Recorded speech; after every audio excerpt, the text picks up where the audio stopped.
आज आपण 3 अंकी संख्यांची हातच्याची वजाबाकी शिकणार आहोत.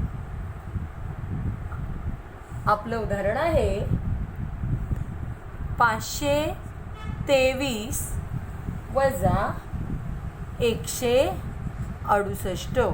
प्रथम मी 3 अंकी संख्या आहे म्हणून 3 घरांमध्ये त्यांची मांडणी करून घेते.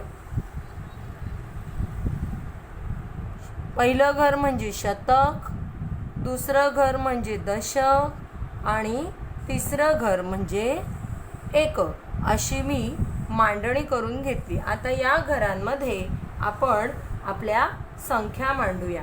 पहिली संख्या आहे 523.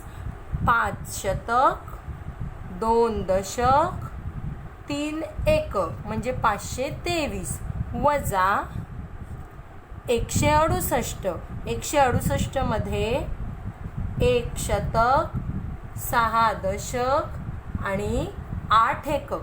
आता ह्या संख्यांची आपल्याला वजाबाकी करायची आहे. वजाबाकी करताना बेरीज आणि वजाबाकीचा नियम आहे की आपण एककापासून सुरुवात करतो, म्हणून मी सुद्धा एककापासून सुरुवात करणार आहे.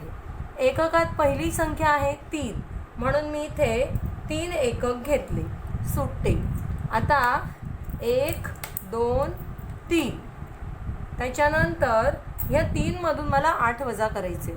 नंतर आहे दशक. दशकात आहेत 2, म्हणून मी दशक म्हणून कशाचं नाणं घेणार? 1 दशक म्हणजे 10, म्हणून मी 10चं नाणं घेतलं. किती नाणी घेणार? 2, कारण इथे 2 आहेत. या 2 मधून मला 6 वजा करायचे. नंतर आहे शतकाचं घर. 1 शतक म्हणजे किती? 1 शतक म्हणजे 100. मग आता हे 100 1 शतक म्हणजे 100. इथे किती आहेत? 5, म्हणून मी 100च्या 5 नोटा घेतल्या. 1 2 3 4 आणि 5. या 5 मधून मला 1 वजा करायचं.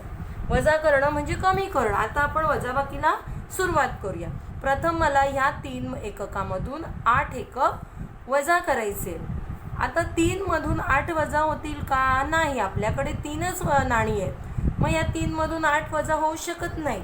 कोणत्याही लहान संख्येतून मोठी संख्या वजा करता येत नाही. मग अशा वेळी आपण शेजारच्या घराकडे जायचं. शेजारचं घर आहे दशक. आता ह्या दशकाकडे किती दशक आहेत? 2. मग या 2 दशकातले 1 दशक आपण एककात घेऊ.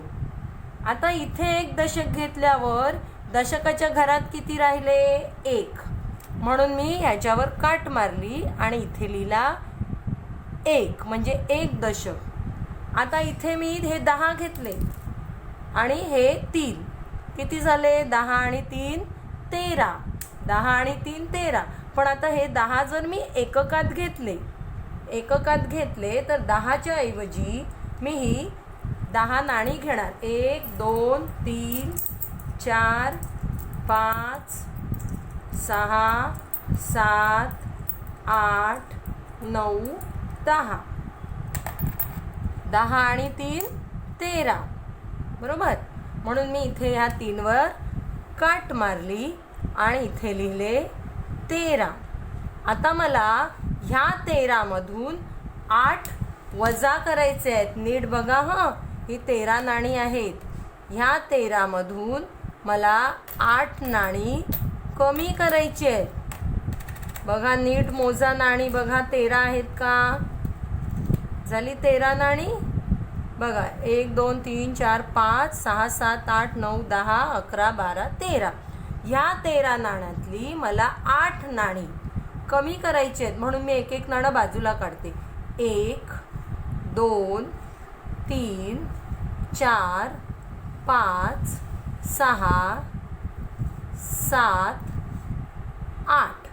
ही 8 नाणी मी बाजूला काढली. किती नाणी उरली आता? 1 2 3 4 5.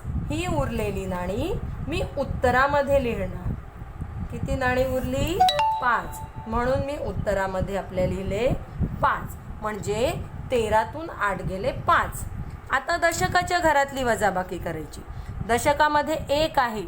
ह्या 1 मधून आपल्याला 6 वजा करायचे आहेत. होतात का? नाही होत.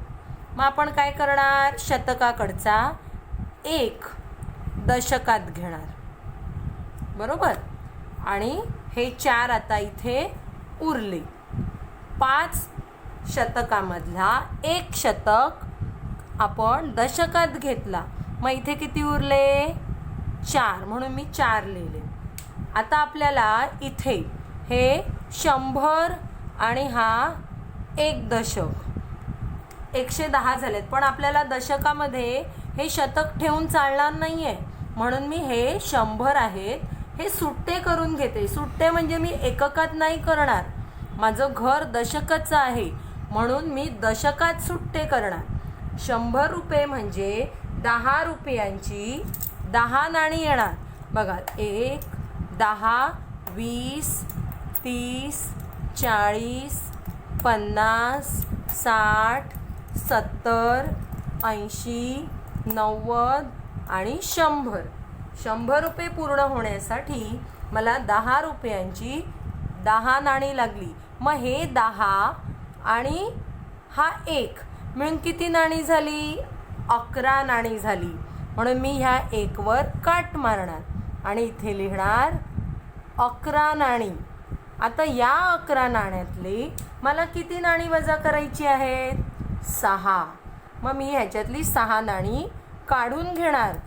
बघा, 1, 2, 3, 4, 5, 6. मी ही 6 नाणी बाजूला काढली. मग माझ्याकडे आता किती नाणी उरली आहेत? 1, 2, 3, 4, 5. 11 मधली 6 नाणी बाजूला काढली, तेव्हा इथे उरली 5 नाणी, म्हणून मी लिहिले 5. आता शतकाची वजाबाकी करायला. शतकात किती आहेत? 4 शतक आहेत. मग या 4 शतकातून 1 शतक आपल्याला बाजूला करायचं आहे, म्हणून मी काय केलं? ह्या 4 शतकातला हा 1 शतक बाजूला केला. मग माझ्याकडे किती उरले? 1, 2, 3. 4 मधून 1 गेले, किती उरले? 3. म्हणजे 3 शतक उरले. मग माझं उत्तर किती आलं? 3 शतक 5 दशक 5 एकक 355. हो की नाही? आहे की नाही सोपं? अशा प्रकारे तुम्ही हाच्याची वजाबाकी घरी करून बघा आणि नाही जमली तर मला विचारा. कळलं? करणार ना मग? धन्यवाद.